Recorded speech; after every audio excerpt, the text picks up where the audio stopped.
이렇게 비하면 될까요? 여태까지 정시제도만 있었어요. 근데 수시가 들어왔어요. 그럼 정시 준비하는 사람 여태 정시 보세요 했는데 수시 기준을 들이댄다. 네네, 그런 거죠. 네.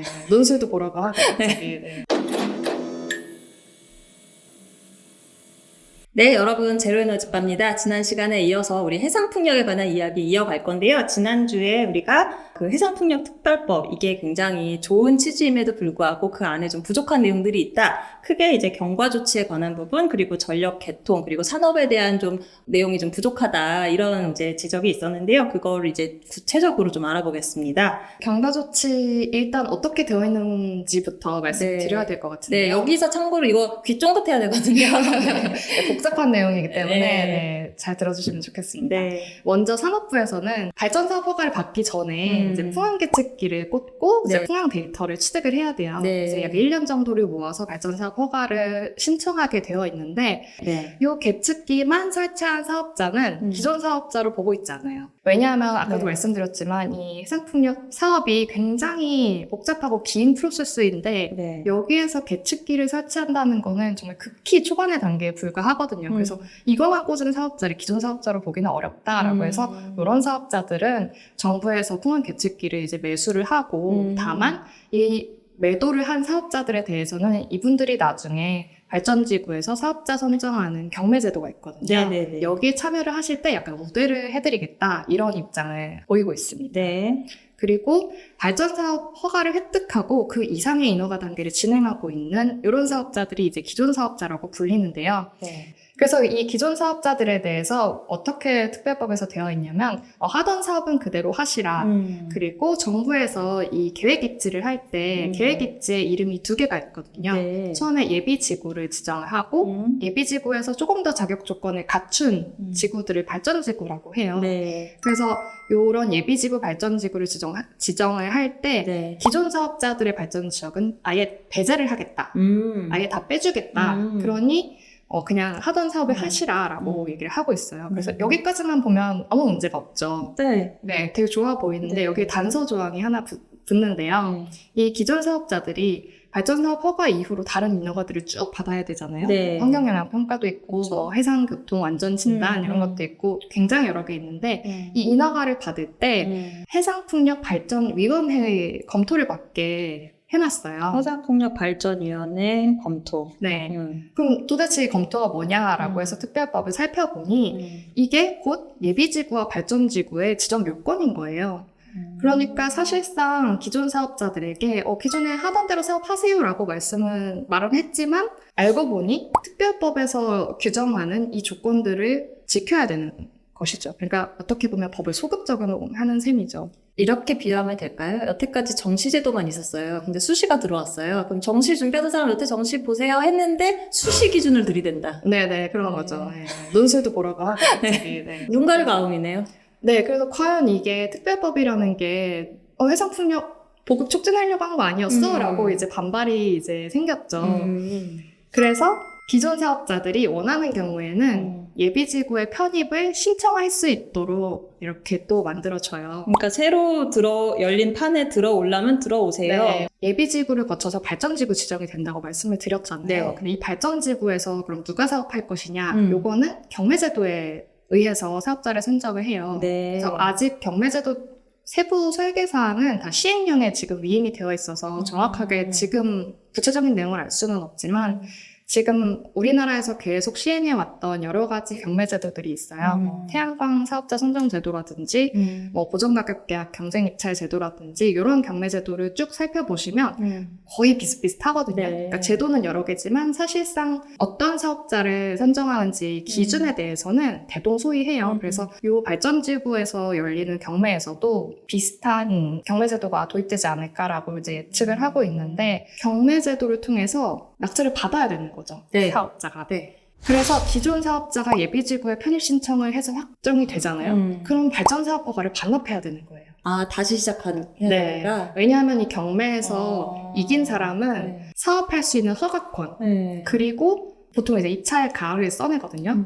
내가 전기를 팔 수 있는 가격 이렇게 두 개를 한꺼번에 받는 세트로 구매하는 상품이기 때문에 이건 나눠서 살 수가 없는 거예요. 그래서 기존 사업자는 예비지구 편입이 확정되면 발전사업 허가를 반납할 수밖에 없어요.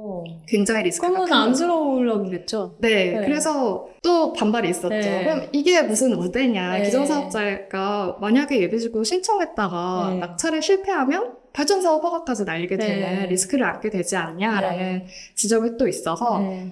그러면은 이런 사업자들에 대해서는 네. 경매에서 가산점을 줘서 우대를 할 것이고 이 가산점은 충분히 낙찰될 수 있는 수준으로 이제 해보겠다라고 이야기를 했어요. 그리고 만약에 그럼에도 불구하고 낙찰에 실패한다라고 하는 경우에는 이 발전사업 허가를 취득할 때까지 투자했던 비용이 있을 거잖아요. 네.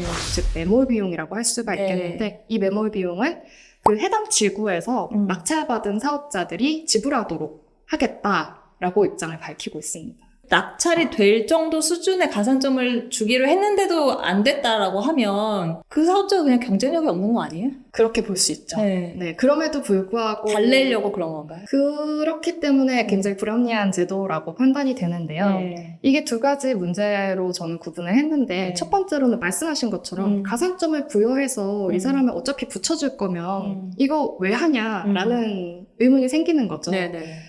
왜냐하면 예비지구 편입을 신청을 안 하는 기존 사업자도 있을 거잖아요. 그분들은 지금 시행되고 있는 고정가격계약 경쟁입찰 제도, 이것도 일종의 경매제도인데 여기에서 경쟁을 통해서 자기 이제 낙찰을 받는데 왜 편입된 사업자들은 더 우대를 해주냐. 그래서 기존 사업자들 간의 형평성도 위배가 되고 또 신규 사업자 입장에서는 예를 들어 이런 거죠. 면접에 들어갔는데 내정자가 있는 거예요. 그러니까. 그럼 이 면접을 왜 하냐라는 네. 게 되는 거죠. 나는 정정당당하게 네. 이 새로 도입된 제도에 들어왔는데 왜 이런 불공정한 경쟁을 해야 되냐. 그 형평성의 이슈가 또 있어서 이런 측면에서 또 문제가 될 수 있고요. 또 하나의 측면은 그 매몰 비용에 대한 내용인데요. 네. 가산점을 받고도 낙찰에 실패를 했는데 이 매몰 비용을 다른 사업자가 보상하도록 했잖아요. 네. 그러면 신규 사업자 입장에서는 또 마찬가지로 아니 나는 발전지구에서 사업자 선정을 한다길래 들어왔는데 저 사람의 매몰 비용을 왜 내가 내야 되냐. 그 매몰 비용이라는 게 구체적으로 예를 들면 뭐 어떤 비용이 있는 거예요? 그 발전사업 허가를 받기까지 아까 계측기를 이제 꽂아야 된다고 했잖아요. 이제 계측기를 설치하는 비용 그리고 거기서 1년 동안 이제 데이터를 모으는 비용, 뭐 운영 유지보수 비용 뭐 이런 등등이 있겠죠. 그리고 이제 사업성을 평가하기 위해서 뭐 해저 지형 조사도 할 수 있고 여러 가지 이제 절차가 있거든요. 저렴한 비용이 될지 모르겠는데 그 집 보러 갈 때 그 집에 인테리어 싹 돼 있으면 좀 더 몇천만 원 비싸게 받잖아요. 내가 돈 안 들여도 되니까 약간 그런 개념으로 이해할 수 있는 거 아니에요? 어차피 앞사람이 해놨으니까 난 그냥 그걸 승계하는 거니까. 네. 근데 그 인테리어는 정부가 했잖아요. 기존 사업자가 하진 않았잖아요. 아, 발전지구에 대해서는.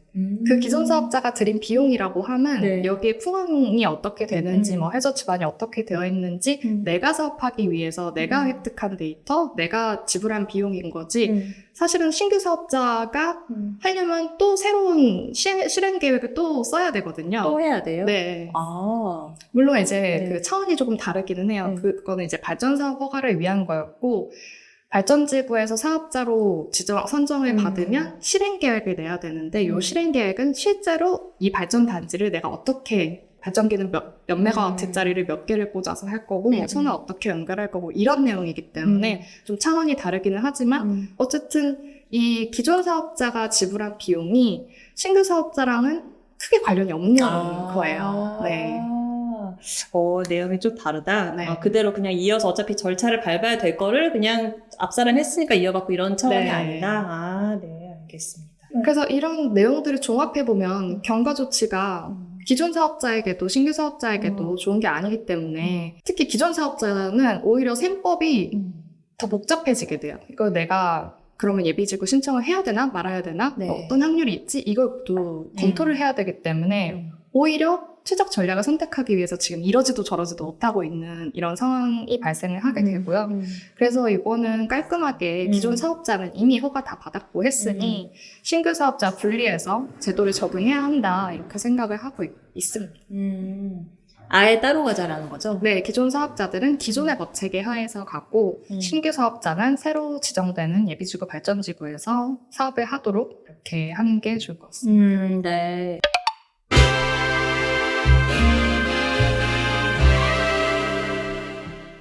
그럼 기존 사업자는 그럼 원래 하던 대로 해라고 한다고 하면 기존에 우리가 안 됐던 이유가 아까 처음에 말씀하신 것처럼 뭐 29개를 거쳐야 되고 근데 그럼 그 사업자들 또 29개 거치게 하면 우리는 언제 해상풍력 건나요? 그래서 이제 네. 정부의 지원이 필요한 건데요. 네. 제일 이슈가 되는 것이 이제 인허가잖아요. 네. 이제 복잡하고 오래 걸리고 개별로 해야 되고 그래서 법적 근거가 있지는 않지만 수단이 있기는 해요. 왜냐면 지금도 해양입지 컨설팅 제도라고 해서 네. 2022년부터 도입돼서 진행되고 있는 제도인데 이게 풍력발전추진단이라는 곳이 있어서 네. 여기에 사업자들이 사업 계획을 제출을 하면 산업부가 해수부, 환경부, 국방부 이렇게 함께 의견을 수렴해서 이 사업은 이러이러한 점은 개선해야 될 상황이고 이런 거는 부적절, 이런 건 적절 이렇게 해서 의견을 이제 줘요. 그러면 이 컨설팅 결과를 가지고 발전사업 허가를 신청하도록 권장하고 있어요. 이게 법적으로 필수는 아닌데 산업부의 발전사업 허가를 신청하려고 하면 이거 컨설팅 받아오세요라고 하거든요. 네네네. 그러니까 이제 사실상의 약간 그 전 단계다. 약간 원스톱? 일종의 그런 거죠. 근데 지금은 네. 산업부가 단순히 이제 하나의 창구 단위로만 하고 있어요. 그래서 그냥 받아다 주는 거예요. 네. 그러니까 네가 돌아다니지 말고 내가 돌아다닐게 약간 이 정도 역할을 하고 있는 건데 네. 그런데 이렇게 해서 컨설팅 결과를 받으면 요즘에 또 계속 얘기가 되고 있는 것이 국방부에서 네. 발전기 높이를 152m 이하로 제한하라고 부적절 의견을 자꾸 주고 있어요. 근데 이 152m라는 게 네. 굉장히 높은 것 같지만 네. 유럽에서 15메가와트, 14메가와트 이런 거 설치되고 있는데 네. 그런 게 보통 260m거든요. 아, 그래요? 그리고 아. 지금 뭐 그 이상의 규모의 것들도 네. 계속 개발이 되고 있고 아. 심지어는 그 우리나라 두산중공업의 8메가와트짜리 네. 타워도 제가 찾아봤더니 230m예요. 그러니까 152m로 제한하라는 거는 짓지 말라는 거잖아요. 네. 산업부는 에너지 정책의 어쨌든 컨트롤 타워잖아요. 그래서 주도권을 잡고 좀 적극적으로 이걸 협의해서 물론 진짜 152m 이하여야 되는 것도 있을 거예요. 근데 아는 것도 분명히 있을 거란 네. 말이죠. 모든 바다에서 일괄적으로 네. 152m 이하라는 거는 네. 그럼 다른 나라는 그쵸, 어떻게 그쵸. 했겠어요? 우리 뭐 아파트 건물 고도 제한처럼 위치가 네, 네. 다르겠죠? 그러니까 산업부에서 좀그 사업자가 풀 수 없는 부분들 이런 네. 걸 좀 적극적으로 풀려면 노력이 좀 필요하다 이렇게 생각합니다. 그럼 기존 사업자 같은 경우는 최대한 그래서 땡기면 언제 가능한 거예요, 설치가? 정부의 의지에 달려있지 않나 이렇게 생각을 하고 있습니다. 네. 근데 어쨌든 특별법이 만약에 연내에 처리가 된다고 하더라도 네. 이 특별법에 의해서 지어지는 발전기들은 네. 2030년까지는 어려워요? 어려워요. 빨리 땡겨도 어렵다고요? 네. 이미 24년 지금 5월이잖아요. 그런데 특별법이 통과가 되면 이제 시행령 만들어야 되죠. 네. 예비지구 지정해야 되죠. 네. 그중에서 발전지구 지정해야 네. 되고 사업자들 입찰 받아서 경매해야 되고 네. 그럼 발표해야 되고 이 네. 과정이 필요한데 네. 시행령 만드는데도 보통 이제 1년 정도가 걸리잖아요. 이것들을 동시다발적으로 수행을 한다고 해도 빨라야 1년인 거죠. 그러면 25년까지는 아예 못하는 거고 정말 빨리 땡겨서 26년에 첫 경매가 시작돼서 26년 하반기에 바로 착공이 들어가면 이제 그러면 모르겠는데 또 걸리는 것은 이제 개통입니다. 전력 개통. 지금도 발전사업 허가를 살펴보면 그 전기위원회 회의록을 살펴보면 네. 조건부 허가가 나고 있어요. 조건부 허가? 네. 그러니까 발전사업 허가를 내주는데 밑에 이렇게 써 있어요. 2030년 이후 개통 접속. 아, 그냥 꼭꼭 기다려라? 네. 그러니까 일단 짓고 기다려. 2032년 이후 개통 접속. 이런 네. 식으로 조건이 달려있는 네. 조건부 허가가 지금 되고 있기 때문에 이거를 땡기는 것도 문제인데 이제 송전망도 빨리 지어야 되고 이제 숙제가 많은 상황입니다. 어떻게 망할 것 같아요. 어떻게 2030년에 우리 뭐 몇 개 한다고 하지 않았어요? 그거 어떻게 하지? 큰일 났네. 지금 10차 정기분에 14.3기가라는 네. 그 원대한 계획을 세우고 있는데요. 아, 지금 뭐 몇 메가라고 했지 아까? 124.5메가와트. 헐.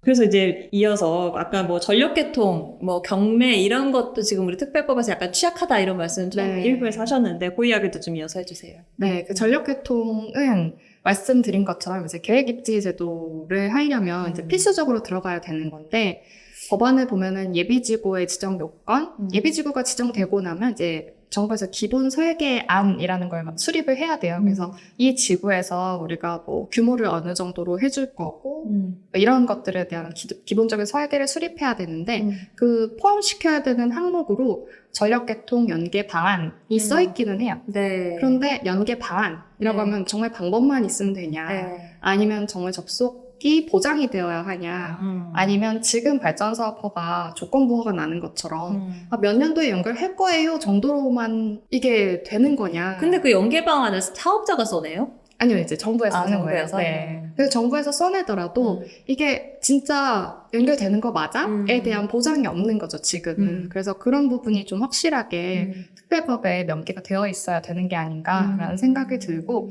또 이 전력계통 연계 방안이라고만 써 있는데 해상풍력 잠재량을 보시면 전남, 제주 이런 데가 굉장히 많잖아요. 그럼 그런 데 이제 발전 단지들이 예비지구, 발전지구들이 이렇게 생기다 보면 각 지구에서 따로따로 개통에 접속을 하다 보면 이제 바다가 너덜너덜해지는 거예요. 그래서 이거를 조금 더 국가 전체적으로 효율적으로 연결할 수 있는 방법이 없을까? 그리고 이게 전남에서 전남으로 바로 연결을 하면 이게 또 육상에서 송전이 돼야 되잖아요. 수요지까지. 근데 지금 이미 이야기가 많이 나오잖아요. 수급 불균형, 네. 출력 제어가 네. 발생한다. 이런 얘기가 이미 있어서 여기에다가 해상풍력이 대규모로 들어온다라고 하면 육상에서도 이 송전계통의 문제가 발생을 할 수가 있기 때문에 이런 것을 국가 전체적으로 좀 효율적으로 마스터 플랜을 좀 그려놓고 그 다음에 이제 제일 그 중에서 뭐 좀 용량의 여유가 있는 곳 아니면 조금 그래도 여긴 빠르게 송전망이 건설될 것 같은 곳 이렇게 위주로 먼저 발전지구를 지정하고 경매를 해야 그래야 좀 더 빠른 보급이 가능하다 이렇게 생각을 합니다. 네.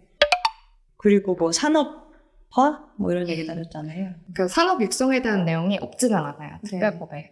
수출 지원이라든지 뭐 R&D 지원이라든지 이런 부분들이 다 있는데 그런 식으로 정부의 아주 직접적인 지원책만 굉장히 모호하게 들어가 있어요. 그래서 어떻게 수출을 지원할 건데에 대한 내용이 없기도 하고, 그래서 더 중요한 것은 이 부품 생산하는 기업들한테 수출 지원해줄게 하세요라고 한들 이 기업들이 판매할 곳이 있어요. 그렇죠. 네, 생산을 했으면. 그런데 이 해상풍력은 특히 그 트랙 레코드라고 하는 쉽게 말해서 실적이 중요한 그 산업이에요. 기술의 개발도 중요하지만 내가 이거를 어디에다 얼만큼 설치했고 몇 년 동안 이를테면 이제 무사고 15년 뭐 이런 운전 경력 같은 게 필요한 거죠. 판매를 하기 위해서는. 특히 수출을 하기 위해서는. 그러면 지금 우리나라 해상풍력 산업이 초기 단계니까 네. 국내 시장이 더 중요하잖아요. 정부가 국내에서 좀 실적을 많이 쌓게끔 도와주고 그래야지 수출을 하러 나갈 수가 있는데 단순히 이거는 뭐 수출을 뭐 지원해준다, 뭐 보조금 준다 이런 문제가 아니라 시장이 중요하다라고 볼 수 있고 네. 또 특별법이 통과되면 발전지구 이외의 바다에서는 해상풍력 사업을 할 수가 없어요. 그 발전지구에서 사업자 경매를 하잖아요. 네. 그러니까 오직 시장이 정부가 만들어주는 시장밖에 없게 되는 그렇죠, 거예요. 그렇죠. 특별법이 통과되고 나면. 그렇기 때문에 정부가 오히려 더 쉬울 수 있거든요. 우리 이제 이 지역에서 돌아가면서 여기에서는 뭐 2기가와트, 여기서는 1.5기가와트, 그 다음에 3기가와트 이렇게 해서 언제까지 할 거야 라고 하는 시장 확대에 대한 명확한 비전을 좀 보여주면 부품 기업들이 그러면은 적당히 이제 시장 파이가 이 정도 될 거고 지금 이 부품을 생산하는 기업은 몇 개고 그럼 그 중에서 파이를 내가 어느 정도 먹을 수 있고 이런 계획들을 세울 수가 있잖아요. 그래야지 투자 계획을 세울 수가 있다. 그런 측면에서 이 경매 로드맵이 굉장히 중요한데 경매 로드맵에 대한 내용은 아예 언급이 없더라고요. 아예 없다. 네. 그냥 해상풍력 잘하는 뭐 영국 이런 나라는 지금 말씀하신 이런 것들 이미 다 법이 만들어져서 다 이런 식으로 진행이 되고 있는 거예요? 네, 주요 그 해상풍력 선진국들에서 다 이렇게 하고 있는데 특히 독일 같은 경우에는 법안에 네. 뭐 경매 공고를 언제 올려야 되는지까지 다 써 있어요. 경매의 세부적인 내용들까지 이제 다 써 있고 뭐 네덜란드, 대만 이런 나라들도 매년 몇 기가와트씩 경매가 열릴 거야라는 로드맵을 한 번만 발표하는 게 아니라 5년마다 뭐 10년마다 이렇게 해서 지속적으로 시장에 대한 비전을 보여주고 있거든요. 그 정도는 해야 사업자들이 시장에 확신을 가지고 투자를 할 수 있다. 그래서 경매 로드맵이 굉장히 중요하다고 할 수 있습니다. 마지막으로 이제 특별법 통과돼야 하는 이유를 한번 짚어주시고요. 그리고 앞으로 넥스트의 계획 또 한번 강조를 해주십시오. 지금도 우리나라 바다 어딘가에서는 계측기가 돌아가고 있을 겁니다. 네. 그래서 이 계측기가 데이터를 수집을 하고 네. 발전사업 허가를 신청할 수 있는 조건을 갖추면 그리고 그걸 신청을 실제로 하면 사실 전기위원회에서 정말 그렇게 개통이 부족해서가 아니라면 이 허가를 안 내줄 수는 없거든요. 네. 내주지 않을 근거가 없어요. 그런데 이 발전단지는 규모가 클수록 경제적인 효율성이 좋기 때문에 규모의 경제가 일어난다고 하죠. 그렇기 때문에 하루라도 빨리 이 특별법이 통과되고 빠르게 이제 예비지구 발전지구가 지정이 돼야 좀 더 경제적으로 효율적인 해상풍력 보급을 할 수 있겠다. 그리고 지금까지 지적되어 왔던 어떤 지역과의 갈등 그리고 난개발로 인한 어떤 피해들 그런 것들을 좀 하루라도 빨리 이제 방지할 수 있지 않을까라는 생각에서 특별법은 빨리 통과가 되어야 된다라고 생각을 합니다. 앞으로의 계획은 올해는 일단 특별법 통과가 중요하기 때문에 이 아웃리치에 집중을 할 예정이고요. 네. 이제 동시에 시행령에서 다뤄야 될 부분이 이제 경매제도 세부 설계에 관련된 부분인데 이 세부 설계가 어떻게 되느냐에 따라서 또 국가 전체적으로 바람직한 결과가 나올 수 있어서 이런 연구 그리고 아까 말씀드렸던 그 육해상 송전망 마스터 플랜 이런 부분에 대해서도 좀 더 디테일하게 연구를 하려고 준비를 하고 있습니다.